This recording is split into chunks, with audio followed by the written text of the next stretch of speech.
Okay. We're back, sorry. Okay. Okay. Do you want me to say that or you? Sure. Hello. Am I on? No? Yes? Hello? No, actually, you know what? I think Oh, here it comes. Can you hear me? Do you need it on? because I have the volume, I have the sound on this. Yeah. That's okay. I think that if I'm just project. Okay.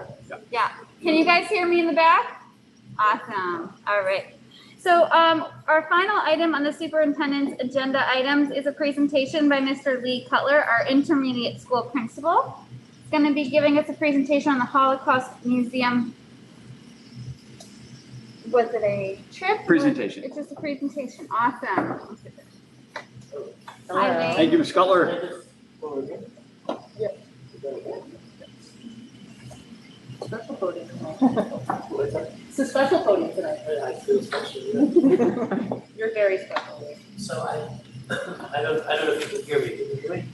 Just pretend you're talking in the microphone, but project. Okay, so there's really no microphone. So I didn't really do a presentation because this was really just in response to questions that you had at the last board meeting that I wasn't at. But it's better that I talk tonight because we already started what we were doing, so I can actually make it more real. This came in response to continuing knucklehead, obnoxious, inappropriate comments of children to each other about topics they know very little about that are filled with hate and hate that they don't understand.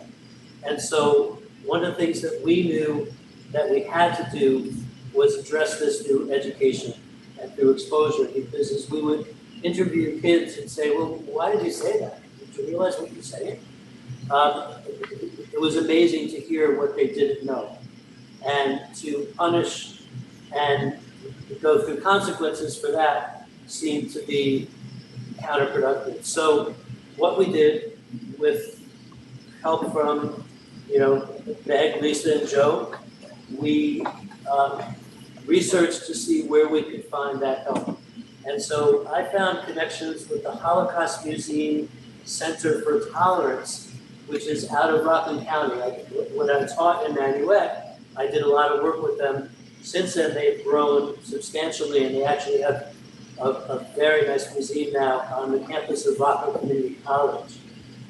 They provided a program for us, which Victoria and I have put together for grades 4 through 8. I'm going to talk about the 6 through 8 program mostly because that's what's really started. We began with the showing of a video by the Holocaust Center called The Righteous Among Us.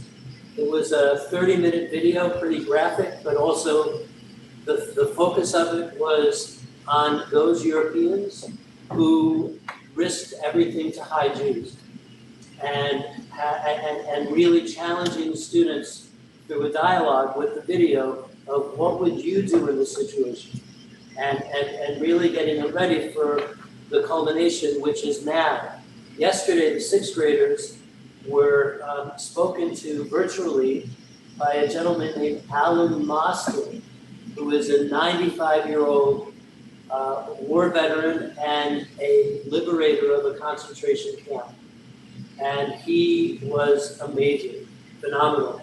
95 years old. He was 18 years old when he went into this very unknown camp, because he shared with the group yesterday, I didn't even know this, that there were 40,000 different concentration camps. We only hear about the big ones. But in vivid graphic detail, he told the kids what it means to be at war. That was the first part of the presentation. He explained what PTSD was in a way that I've never heard it described before. When he returned from the war, he never spoke a word about what he saw for 50 years. And his first reckoning with this was when he got in touch somehow with the Holocaust Center in Rockland County and spoke at the then Nanuet Hall in 1995. And since then, he's been speaking to hundreds of groups about his experience. And he opened up the eyes to these students about how what happened in the Holocaust is so relevant to what's happening today, and so important for them to understand what it means to be an upstander and not be a bystander. And he spoke about all the groups that are being oppressed and ways that they can make a difference. He entertained questions afterwards. This was all done virtually, so I was in a bit of a panic every time he froze, but he only froze for seconds, so that was good. On next Monday, he will be speaking to both the 7th and 8th grade class all together to do that part of the assembly. Keep in mind that all the students will have already seen The Righteous Among Us, so they have the background information to do that. Laura Kishel in her social studies classes also did a virtual tour beforehand, before he spoke yesterday, a virtual tour of the Holocaust Museum in Washington, D.C. And I want to read to you just some of the reactions of students. We're still collecting them, and we're still finding ways to reconnect. Joe Morgan was instrumental in connecting us with a gentleman named Rabbi Devin. I think I'm wrong. And I even spoke with him today, Rabbi D. I think he'd be okay if I forgot his name, but I'll repeat. But Rabbi Darren, it's Rabbi Darren, yes. Rabbi Darren from Chabad in Ellenville has been coming into our school on a weekly basis with Joachim, seeing the two of them together and meeting with kids together is just amazing. And he came in today originally to speak with some 7th graders who were absent, so we brought him in to talk to our 6th graders today, about 6 of them, about what they took away from that experience, and he really reinforced a lot of what they learned about. So I have so much stuff, and I'm not going to read it all to you, but this is from a 6th grade boy named Ethan. We can learn many living devils exist like Hitler, and to never give up hope, and to never wait till it's too late for millions to die. Britain was the only one to act, but they were not strong enough force. When we joined, it was a bit too late. This is from Ruby, another 6th grader. Educate yourself and others on the past, on the terrible and the good things that happened. Encourage people to stand up for themselves and others. The Holocaust was horrible beyond words, and people need to talk about it. Not talking about it is just saying like it never happened. This is from Hannah. I can become allies with different people. I also want to make more friends who are of different races and religions. A lot of my friends are LGBTQ+, and I'm not. But that's okay. I can be an ally and stand up against people who are mean, who have hatred for these people. I'm proud to be an ally. And then some quick statements from Skylar Campbell. Be kind to everyone. Hate is a powerful word. Treat everyone the way you want to be treated. From Stephen Schwartz. To prevent this from ever happening again, we could stand up to these people. If all the good people had stood up to the Nazis, I believe that we could have defeated them. Although it may be hard to stand up for others, it's the right thing to do. From Ellis Manning. You should be more of an ally instead of a bystander. From Emma Schwab. Be kind to others, no matter their culture or race.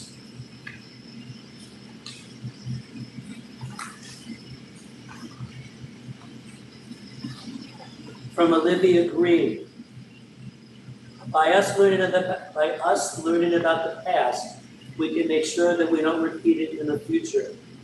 By Ryan Helm, we could learn to be better than our past. So I have a folder of reactions, a folder of comments. One of the things that Rabbi Darren has provided for us is funding, where he would like to help sponsor classes next year to go down to see the Holocaust Museum at RCC. And in the spirit of the end of COVID, which we hope we're at the end of, we're hoping next year that we can do that with our 7th, 8th, and 9th graders. Very briefly, we didn't want to leave our 4th and 5th graders out of this experience, and we felt very strongly that this would be too advanced for them. In fact, I had to do a lot of bargaining with Alan Moskin. At the last minute, he said, I don't want to talk to 6th graders, they're too young. I guess he had a bad experience with the 6th grade class where he was in the middle of his presentation and the principal pulled the plug because he thought it was too upsetting for the kids. And our kids rose to the occasion because they could handle it, because they're ready, because they're almost 7th graders anyway. But we're also working with the Holocaust Center. They're just releasing a program today or tomorrow, which we're going to be using. It's called Kindness is Contagious. I haven't seen it yet, but I'm sure it's going to be great. And all of our 4th and 5th graders will be seeing that video and then working with Deb Marinucci and other people in the building to follow up with discussions. We're really excited to start these conversations, and I'm open to any questions you might have. Thank you. Thank you so much. Thanks, Lee. You're welcome. Thank you, not only for presenting, but for organizing all of that. It's so, as a former U.S. history teacher, makes me so proud that they know that the U.S. got in too late to do that.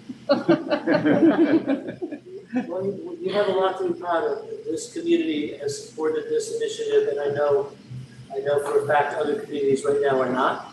And you know, we could be very proud to be here right now with the support of this board, because we're very lucky. We're very lucky to be open to this kind of honest discussion. And I think Rhonda is going to come out looking better and better every day. Thank you. Thanks, Lee. Okay. So the next item on our agenda is underneath board president, and I just want to say that Dawn was unable to be here tonight. She had a family-related emergency. She's very sorry that she couldn't be here, and so she asked me if I could step in. So today we have the first item under board president is the board goals discussion. So this is a continuation of something that we've been working on, that strategic plan. The board has been working on it, and the administrators have been working on it with Nicole Alito. Am I saying your last name right, Nicole? Can you hear me? Hell yeah. Nicole. I'm just going to go with Nicole. And people mispronounce my name all the time as well, Nicole, so I'm with you. And she's been helping us along. She's not through BOCES, right? It's Through BOCES, but It she is doesn't through work for BOCES. BOCES. Yeah. Okay. She's a consultant through BOCES. She's a Not consultant. with BOCES. Yeah, sorry. She's Yep. a consultant through BOCES she's been instrumental in helping us through this process. So we're at the point in the process now where we've identified priorities. We've just had discussion about outcomes. And now we're at the point where we're talking about goals and setting goals for the district at the board level. And I'm sure that's true. yes.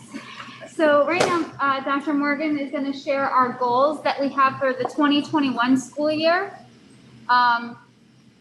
Because I thought we kind of needed to look at where we are at there.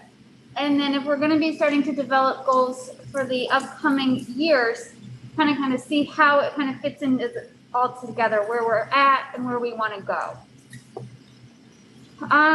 So first question to the board, because this would be a discussion for the board.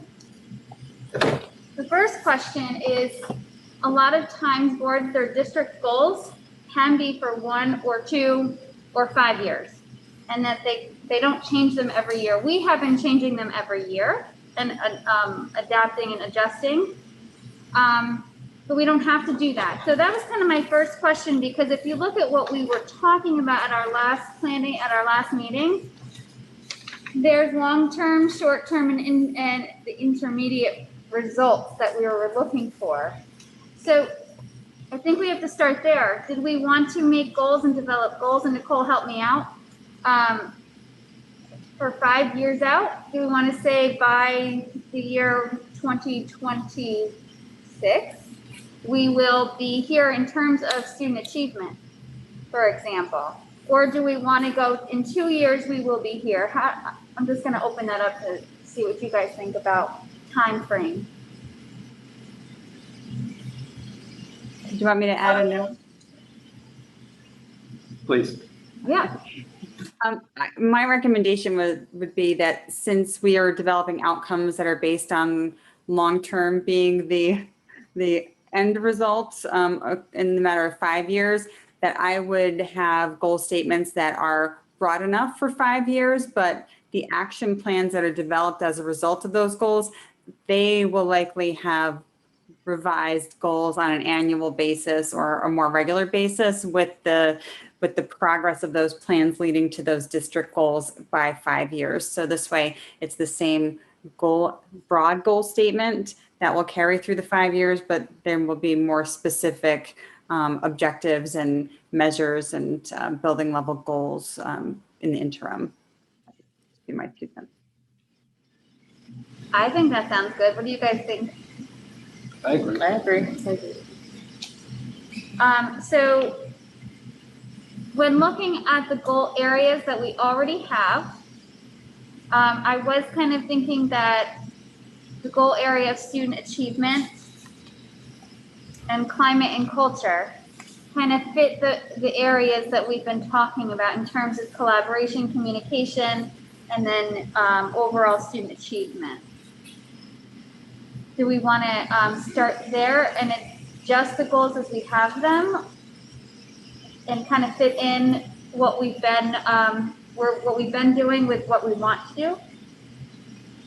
Yeah, sure. Yeah.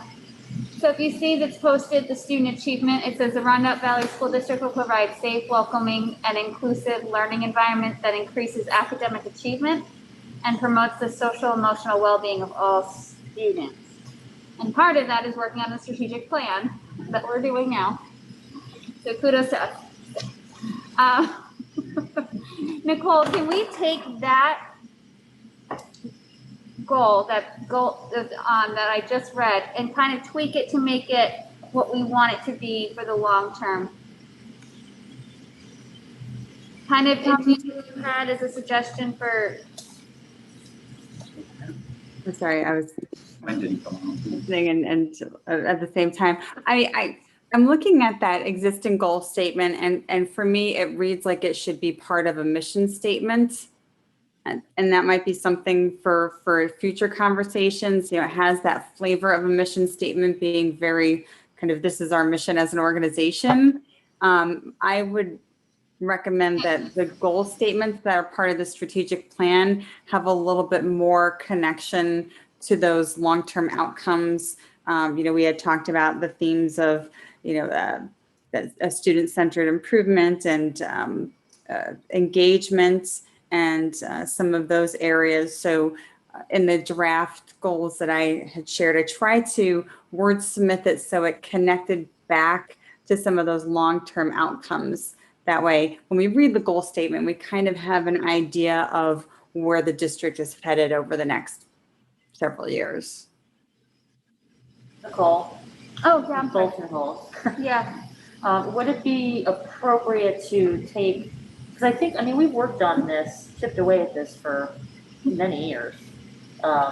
Should we take the kind of the student achievement, fiscal management, and kind of make a mission statement out of that and then make our goals? Because strategic planning is a goal. I mean, in my mind, I vision we have a mission statement and then we have kind of a bulleted goals. That's how I kind of, I'm not sure if I'm in the right, you know, lane That's here. what I agree, and that's what I thought, and we talked about it last time. Yeah. Oh, you weren't there No, last time. So we talked about it last time, and that's how I kind of okay. feel like it should go, but Nicole explained that that's not. We do the mission statement the other way around. Oh, do we do it back? I don't know how to explain it well.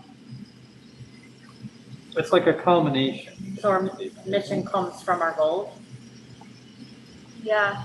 Like, so like the needs assessment comes and we find out, like we figure out what our district, where we're currently at, what we're doing really well, what we need to work on and improve. From there, we build up. Yep. Does that make sense? Is that, Okay. It's like Nicole, a am I explaining I that mean, as well? long as we get there. I think we're very close to getting there. I Yeah. think that's the next conversation after the goal statements are drafted as a result of the needs assessment priorities. I think the mission conversation is the next logical extension to the work. Got it. So then what are we deciding today? Today, we're supposed to be working, so, on the goals. So based upon our long-term results, the long-term, what we want our results to be, the outcome, we're supposed to be developing goals. Okay.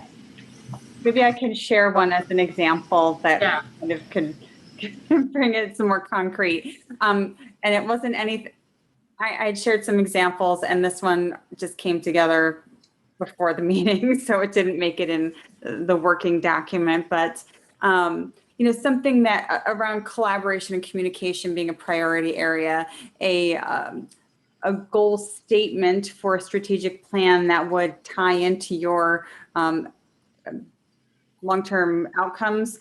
And I'm reading, that's why I'm not looking at the camera. The school, and it's not in that document, I apologize. The school community will promote productive partnerships built on effective communication and collaboration strategies that contribute to a positive culture. Oh, I like that. Yeah. Can you say that again? Sure, actually, if it's in, yes, it's the last page. I changed, yes, sorry, I did, I am in that document. Right here? So it's on the last page. Yep. If we scroll up slightly, there it is, the third bullet under combined. So you can see there's a lot of process in bringing these pieces together, but I try to emphasize, we're looking at, everyone who's connected to the school. It's related to all of our stakeholder groups. We talked about partnerships, not just internally, but externally. Communication and collaboration are the core of this priority area. But what's the result? So if we do those things, what's the result? And it really comes down to positive culture, and that positive culture will extend into achievement outcomes. It'll extend into social emotional. It'll extend into recognizing and accepting differences. So the culture can be the end result in a multitude of ways if we have that partnership piece in there. Nicole, if I can, how many goals are typical to have? I would say 3 to 5, closer to 3 is doable. And we have 2 priority areas, so we could end up with 2 or 4, depending if we do 2 goal statements per priority area. But usually 3 to 5 is plenty. Okay. So I would suggest, I really like the one she read aloud. The school community will promote productive partnerships built on effective communication and collaboration strategies that contribute to a positive culture. I think that sums up a lot of what we talked about at our last meeting. It does. Yep. Yeah. And again, with these statements, they're broad enough and they're at the district level that they can be adapted for building level goals, for other district plans, for example, technology plans, and every plan that's created should bubble up to these district goals. I also like the next one under separate. Staff exhibit positive morale and empowerment through improved internal communication channels and decision-making practices. We talked a lot about that. Yeah. So I was just gonna say, I like all of it. I mean, it does kind of reflect exactly what we were talking about the last. Nice, concise language. Mm-hmm. So Nicole, now you where it says separate, now you separated these out, kind of drilled down a little more from the combined? Yes. So with the separate or the separated section, I tried to do a statement that was internal communication, internal collaboration, external communication, and external collaboration. Looks good. Thank you. Yep. And there are a lot here, and there might be some that we like, but we don't want to have 20 goals. But they might end up being, goals that can be adapted for, like a professional development plan, for example. That might be, one of these statements might work better as a goal for that plan that supports the district goal. Different ways they can be implemented. Oh, yeah, go ahead. Looking at separate, the second bullet, it says by 2026, staff demonstrate consistency in instructional practices and achievement expectations. Is there any way we can reference something about progress monitoring, like making sure that our staff are also using the same strategies and techniques for progress monitoring, looking at the data, interpreting the data? I'm just wondering if we need to add a little bit of that into it, or would you just consider that to be an instructional practice? Because it's so important for the staff, like how do they know that what they're doing is effective? They need to look at data, they need to review it, but are all the teachers using the same data? Are all the teachers doing the same type of progress monitoring? I think if we're going to be effective, we need to have more commonality with that as well. Just an idea. Yeah, would that be, because that was something that came out, well, that came out of our AIS study that was kind of a gap, that we didn't have this internal horizontal consistency with capturing data. So because we were left without the ability to make inferences from our programs. Mm-hmm. I think that could fit in there because that's the partner of instructional approaches or the assessment practices. What I think would be really helpful, because we didn't have this prior, if you could send us this, Yep. we could kind of read over it, digest it a little bit, make Okay. some notes, and then kind of come back with some thoughtful suggestions for how to proceed. Because I think these are really great, Nicole. Thanks, I Nicole. wanted to give you somewhere to start because it's hard to take all the great conversation and boil it down to a goal statement. Yeah, you did a nice job. Thank you. Yeah, It really thank you. did. It captured that conversation really well. It really does. I like all of them. So I think we got to kind of prioritize. And if once we have a chance to all digest it and read it over, if that's okay with everybody, and then we can come back and kind of try to finalize it all. Okay. Okay. Great. Thank you, Nicole. That's really helpful. Thanks, and Nicole. I do have access to this as well. So if there's anything that you need me to do, just let me know. Otherwise, I'll check in on the documents and see if there have been any notes or comments added. Oh, that's a good idea. Great. So I'll share that out. You have access to Nicole, right? So I will share it out with the board. Yep. So if somebody puts a comment in it with a comment field, I'll get the alert that there's a new comment. Mm-hmm. Great. Thank you. Thank you. Okay. All right. Okay. Thank Have a you. good one. Good night. Thanks, Paul. Yep. Okay. So the next item on the agenda is the claims audit report. I'm going to make a recommended motion that the Board of Education accept the claims audit report for warrant number 35 as presented. I'll make the motion. I'll second. Is there any discussion? All in favor? Aye. Any opposed? Motion passes. Next, we have the homework committee update. Miss Jessica Torak from the high school, our high school principal, is going to give us an update on the homework committee.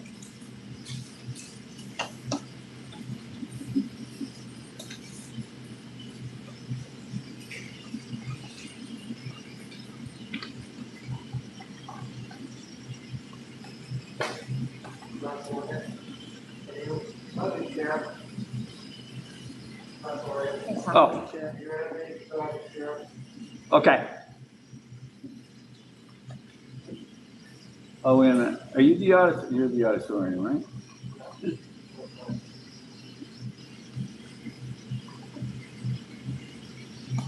Okay, I think you're good now. Thanks, Nick.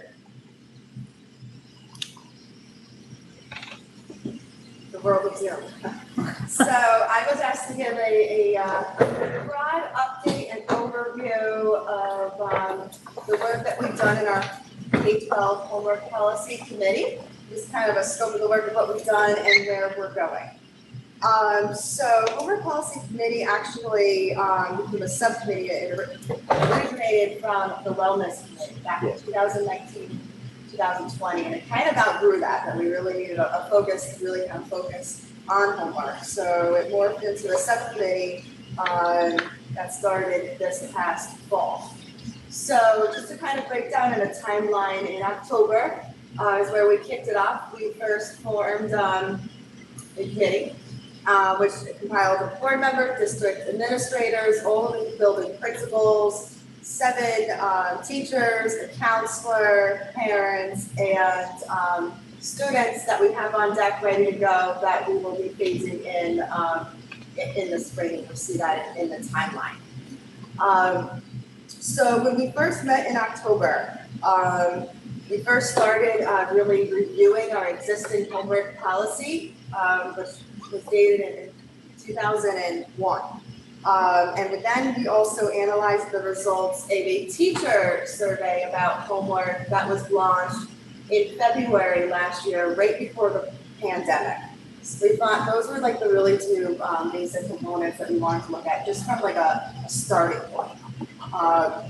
Then from there in November, Dr. Morgan, Mrs. Pact, and Megan Stair and I, we met with North Rockland, who actually went through and just finished their 3-year journey of kind of re-looking at homework. So we have that opportunity of kind of picking their brain, kind of ask them what were their setbacks, what worked well. They shared all of their resources and research and kind of really shared out their 3-long journey, which was really insightful and really helpful. So then we brought that back to our committee back in November, and then we unpacked their homework policy.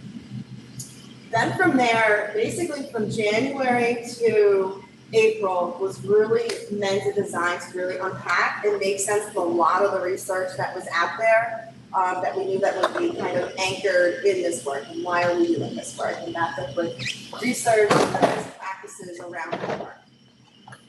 So in January, the administrators, we started unpacking all of the research that North Rockland provided, and then we were also able to, integrate some of John Patty's work and other research. And what we did was spent a lot of time reading the research, reflecting on it, and then really as an administrative team, we first identified what are our beliefs, what are those key components that we would like to see in a homework policy committee. And then we kind of kept that like off to the side, and then we said we plan for the remainder of the committee to go through that similar process, but not disclose what, those key findings in the research or those components. So then we gave some time for all the teachers, the parents, counselors to do that, a lot of work of unpacking that data and that research. And that was a step that I know it seemed like it was a lot, but that was a really critical step that it could not be rushed or ignored because it's really going to be informing and steering a lot of this work. So then April, I would say, was a really powerful meeting. So at that meeting was when we were in grade level breakouts, 9, 12, 6 through 8, 8 through 5, and they went through that similar process where they shared out their key findings for those that are on the front lines with our kids on a daily basis. What were those key components? And when we revealed, it was so powerful that with the administrators and everyone else, all those constituents, the whole committee was aligned. So when we first initially met, of like homework is responsibility, there was a shift in perspective, which was really powerful and motivating and inspiring. Then in May, we developed surveys, and I know there was a lot of conversations because this was like the year of surveys. We kind of already knew where our students were at. We learned a lot about the pandemic and kind of really came to the surface. So we kind of really want to leverage knowing what we learned a lot in this, in the pandemic. But we know that systemic change does take time. It doesn't happen overnight. So we developed surveys. They've already been launched, which was the first week of June. And June's gonna be pretty busy, so this current Thursday, we're gonna analyze those results, which were really insightful. We have over 550 students that completed it, and the staff, and then also parents at the grades middle school level. And so we're going to analyze those results. We're also going to start then begin crafting our policy and then identify next steps, any professional development or supports that we need over the summer. And then June is when we're bringing in the students to really kind of dig right into that. But we really wanted to, the reason why we didn't integrate them in the beginning, because that's what we're here for. Just wanted to create a safe space for all of the adults and the educators to kind of get out what are their beliefs and be honest. So students will be joining us, they're all ready to go in June. We'll be drafting that policy, identifying next steps, and then summer moving it forward to the policy committee and then for approval. So that's kind of like a scope or the lay of the land there of the homework policy. And then just to give you a little bit, so I created a word cloud, so larger the word, the more frequent. So we asked, one of the questions was, if you had to describe homework in one word, what would it be? And the top word cloud is the students, 6 through 12. Stressful, overwhelming. A lot of them also felt that it built character and was responsibility. Unnecessary, frustrating, inconvenience, burden, the stress of juggling athletics and applying for colleges and, helping out parents at home.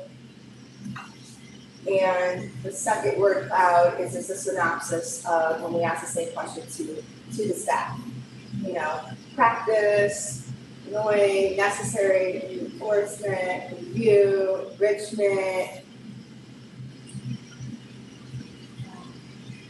Everyone's really looking for making sure and ensuring that, homework is meaningful. Not all homework is bad, as long as it's intentional and that it impacts student learning, the type of feedback, it's timely.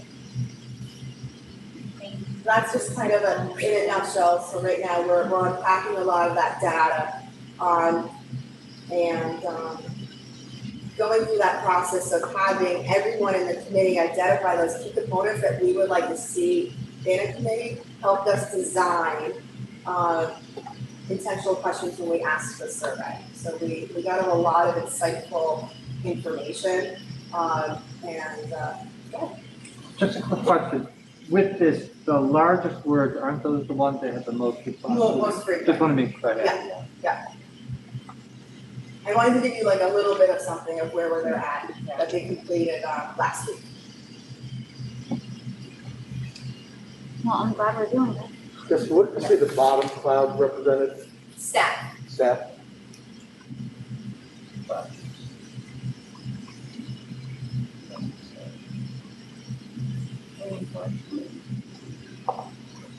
How was homework lucrative? What was the question? How is homework lucrative? I think we have some entrepreneurs. I Someone's getting paid to do homework for somebody else.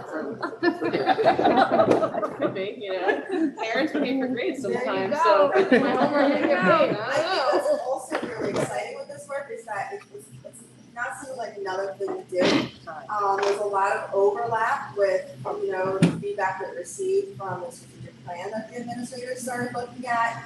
And also the assessment training that the liaisons have been doing, working on, K-12. So there's just so much overlap. There's just a huge nexus that it doesn't seem like it's just another thing. It's just.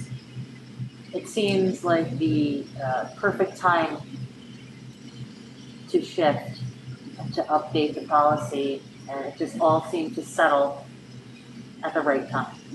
And thank you for this, because I know you've done a great job leading this committee, and I've learned a lot, and it feels very productive. And I'm very anxious to get something together and present it to everybody. Thank you. And I think the one last thing is, education, like, it's all about relationships. And with homework, it impacts the relationship with the teacher. If it's seen as like this, like a punishment per se, or, not having enough time at home to do everything. And it impacts the relationships with their parents. If the parents are like, did you do homework? Did you do homework? So I think also looking at it through that lens around relationships, and more around like home learning rather than homework. Any other questions? Thank you, Jessica. Thank you. Thanks, Jessica. Okay. The next item on our agenda is public comment.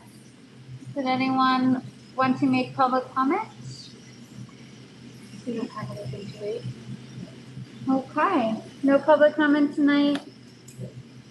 Next is board time and/or committee reports. So, does anybody want to share out or have committee reports tonight? Jessica did my committee report. It was fantastic. I have nothing. You good, I'm good. Chris, or? I can just give you a quick update on facilities. Yeah. We have a meeting coming up, but everything's moving forward with, phase one is obviously nearly complete, or if not completely complete. Very happy to report that, the athletic facility hosted, its first track meet since we last met, and, actually hosted the Section 9 championships the other day, which is really exciting, and I know we were right up against a time squeeze on making that happen, so really thankful for all the folks that put in time to make that happen. Phase two is already moving along at a quick pace, and we look like we're going to be in step to be able to do what we needed to do to get the work going on that. Phase three is at state ed, I believe, and the process is moving forward there. So everything is moving in a good, effective direction in the capital project. So we're very excited about that. Awesome. Thank you. Chris, did you have anything, Schoolmaker? Nope. No? Megan, did you have board time, or are you good? I'm good. Brian? Just an update, policy was canceled because we had a board meeting, conflict. So hopefully we'll have a policy meeting in July. Thank you. You have board, committee report or board time, Kim? Sure. With athletics, similar to what Chris said, we're pretty much wrapping up our spring sports and a successful season. We couldn't have asked for. Obviously, yes, we could have asked for a better season, like a full one. But being everything that was thrown at us, the facilities got finished, the track, which included lacrosse, being able to play on the field. Baseball was playing, softball was playing.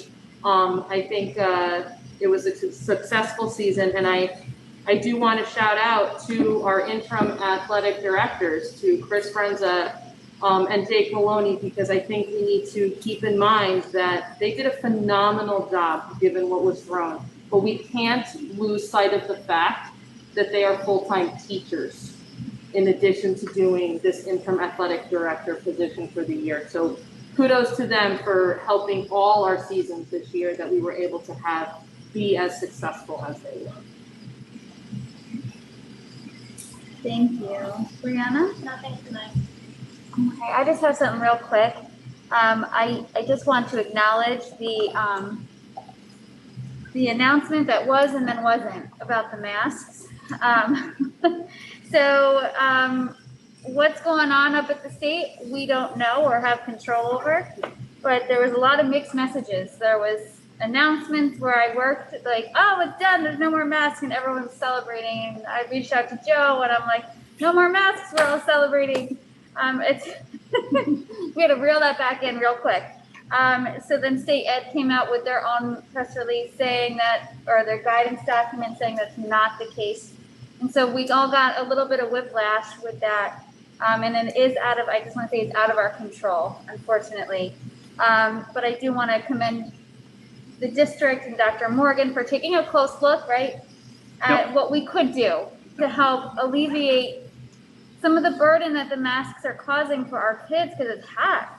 It's hot out and it's humid. And I just was imagining my little girls running around outside trying to breathe while they're playing outside at recess. And so I just wanna, we did, they don't have to wear masks, just to clarify. Yep, no mask outside, but this Department of Health said that we are still required to wear a mask on the school buses and in the classrooms in school at this time. So indoors, masks are required. On the buses, the masks are required.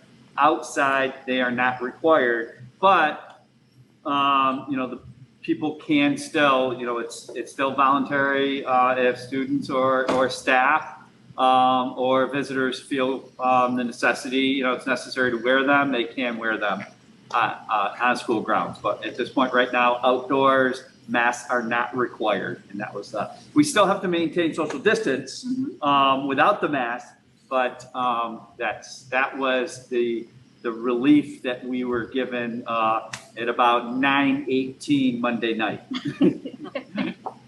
So, I, for one, am appreciative of that minor change. I think it'll make a big difference for the kids when they're outside playing at recess. So thank you. I appreciate that. Nicole, I just have a quick question if I can.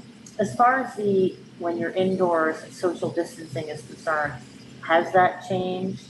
And is there a way to possibly remove some of those barriers on the desks and things of that nature? Also, Sure. I actually had a meeting with Dr. Woodley last week who went to him and asked if there was a few things that we could do, like change the way in which we are utilizing balls. Instead of 2 to 3 students using the balls, could we change that?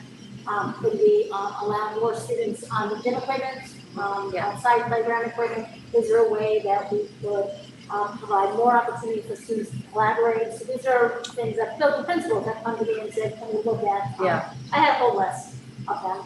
However, the county as well as the state are very concerned, obviously, with the uptick of COVID positive cases after Memorial Day. And therefore, they said that they wanted to wait for 3 weeks to see what the uptake is of that, because our 12-year-olds and the under 12-year-olds are not vaccinated, and they are the ones in which can get it as well. So Dr. Woodley had told us that he would not allow us to change our reopening plan, as well as to Dr. Woodley, as well as getting back to the county. He said that this would be in a holding pattern to the end of the school year. Dr. Morgan and I were very surprised when we saw, when they had spoke about, possibly not using masks indoors, because we said, well, what's that going to do for quarantining? What is that going to do in regards to the barriers? All of that is still in a holding pattern in the state. And I just want to remind the board, last week we had a quarantine individuals because of a positive case. Right. Students on the bus, in the classroom, and a staff member. So we still do have COVID cases. We have to trace. We're very happy about that. We know the mitigation strategies we're using are working.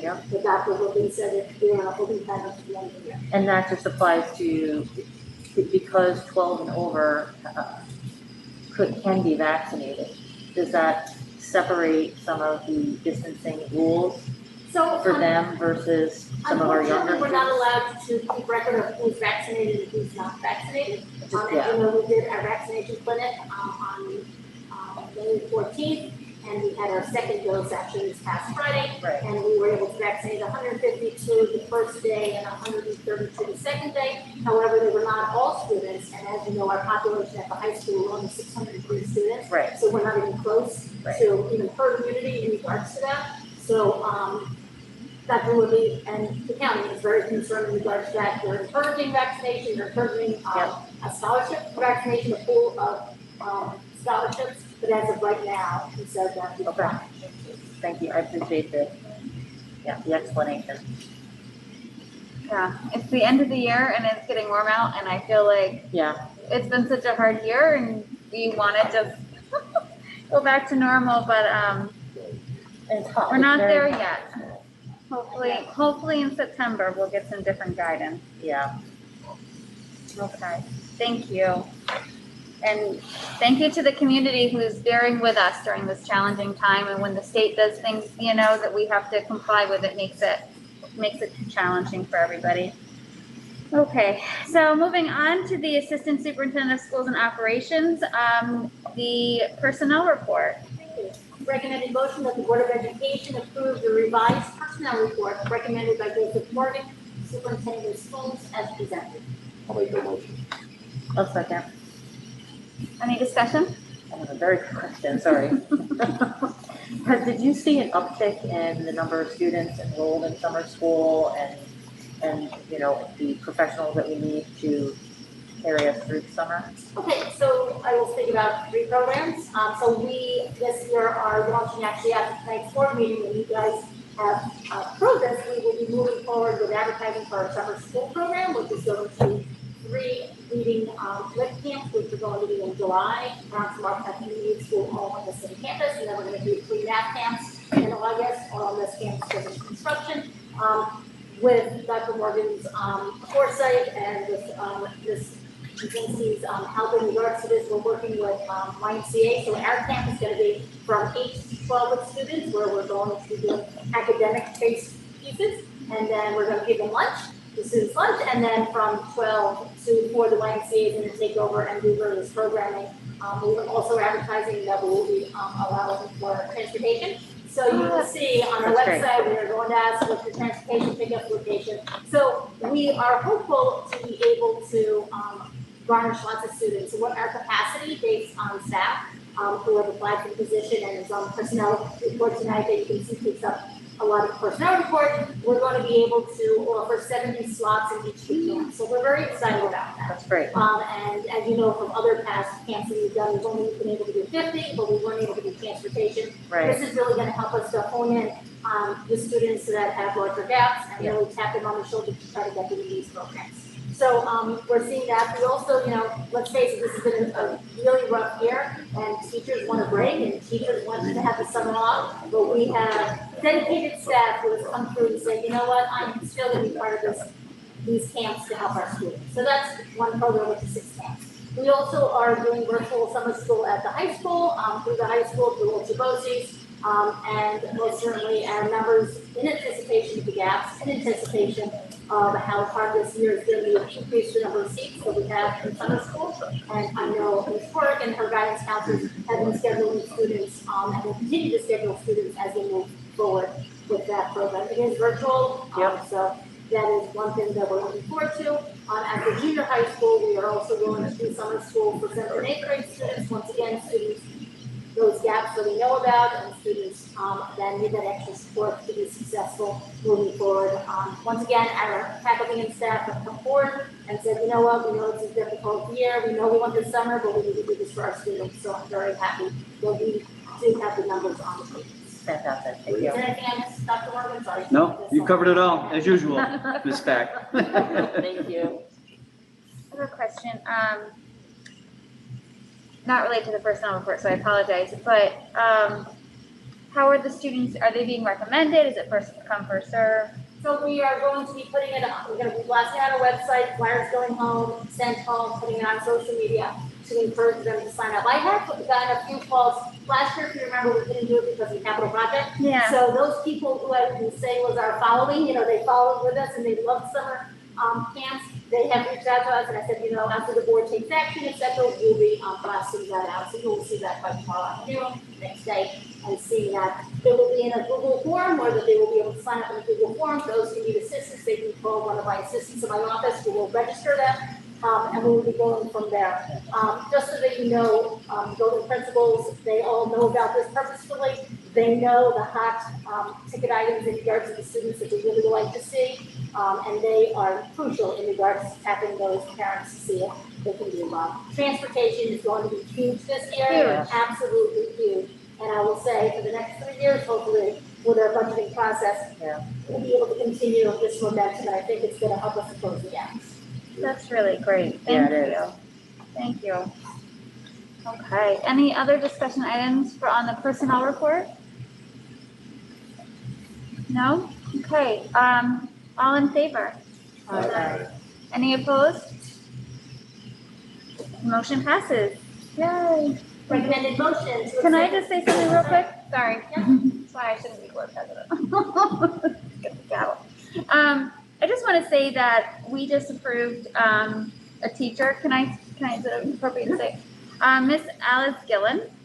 I just want to say something really quickly, and I'm so excited that she's going to be a member of our faculty moving forward.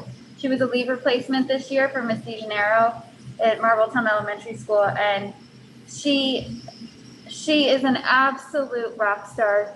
She helped my daughter and her whole class because her teacher had to be out, unfortunately. And it was just a crazy year. And she came in and made the kids feel loved and safe. And I just feel like I needed to say something about that. And I'm so excited that she's officially going to be a member of our team. So, okay, thank you. Sorry. Recommended motion to accept the recommendations on the Committee of Special Education and Committee on Preschool Special Education to authorize the raising of special education programs and services to students as presented. I'll make the motion. I'll second. Any discussion? All in favor? Aye.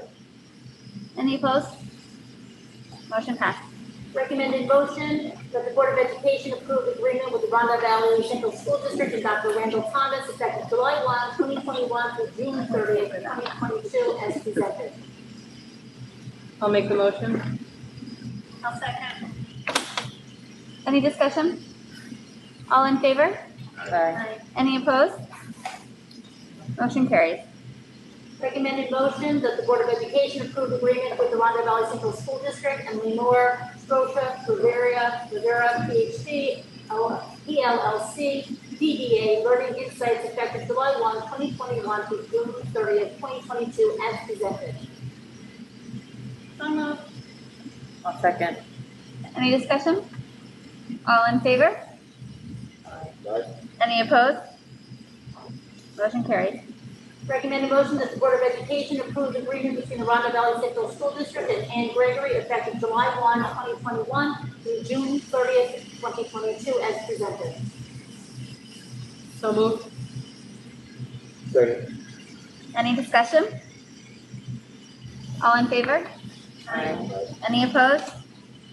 Motion carries. Recommended motion that the Board of Education approve the contract between the Rhondda Valley Central School District and Upstate Cerebral Palsy, effective July 1, 2021 through August 30th, 2021 as presented. I'll make the motion. I'll second. Any discussion? All in favor? Aye. Any opposed? Motion carries. Recommended motion that the Board of Education approve the contract between the Rhondda Valley Central School District and the ARC Mid-Hudson Brookside School effective July 1, 2021 through August 31st, 2021 as presented. I'll make the motion. I'll second. Any discussion? All in favor? Aye. Any opposed? Motion carries. Recommended motion that the Board of Education approve agreement between the Rhondda Valley Central School District and ARC Mid-Hudson effective July 1, 2021 through June 30th, 2022 as presented. I'll make the motion. I'll second. Any discussion? All in favor? Aye. Any opposed? Do you want to take in total 9 through? That would be great. Oh, Recommended motion that I put number 9, 10, 11, 12, and 13 all together to be presented. I'll make the motion. I'll second. Any discussion? All in favor? Aye. Any opposed? All of the motions carry. Moving on, thank you, Ms. Frag. Moving on to business official, YMCA summer program. Recommended motion that the Board of Education approve the YMCA 2021 summer program as presented. Any discussion? Oh, sorry. I'll make the motion. I'll second. Okay, same. Any discussion? All in favor? Aye. Any opposed? Motion carries. Recommended motion that the Board of Education approve the list of transfers below the reality and response service for working as presented. I'll make the motion. I'll second. Any discussion? All in favor? Aye. Any opposed? Motion carries. And last but not least, I make the recommended motion to adjourn the June 8th, 2021 board meeting. I'll second. Any discussion? No, all in favor? Aye. Any opposed? Motion carries. Thank you, everybody. Thank